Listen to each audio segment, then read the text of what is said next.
abarukure byo bwegese babazize kurambura amashomero gona omu district ya Rubirizi konka kibamazira amani bamara kushanga amashomero gona mingi gari mu mbera mbi munonga.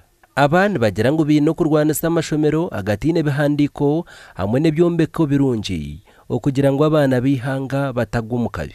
Abakozi abo mu Department of Education batwire barabo amashomero gona especially agatine minimum requirements kureba ngo abatine minimum requirements amashomero batagakanga ko openinga ninga kaza ko openinga gona tureke mugine kwetakisoko Kishangiriwe ngo amashomero mingi agatari ga government nagabagine abashomesa abatine bihandiko byo bwegese bitu bakama b'amashomero bagumana babahereza emeramo.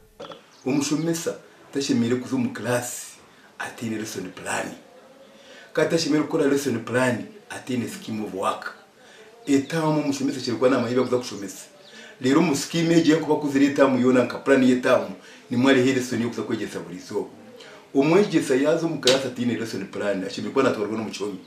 RDC nagira ngo abanyarubirizi bino muzego kuyigura amashomero agakuba gacingirwe ngo konka hari yoru nebaza kutandika kugarambura abarashangwe bigwire nabaza kukareba.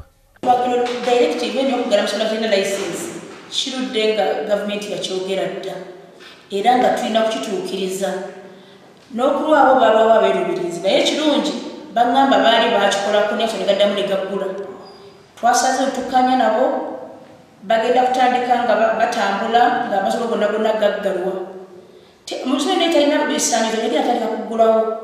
Amashomero agakingirwe harimo Better View, Esasumodo, Top Hill, St. Madoxi, M&M Grammar, Karagizo Muslim, Twin Lakes Kagando hamwe na gandi mingi. Gasha kwa Ramadan.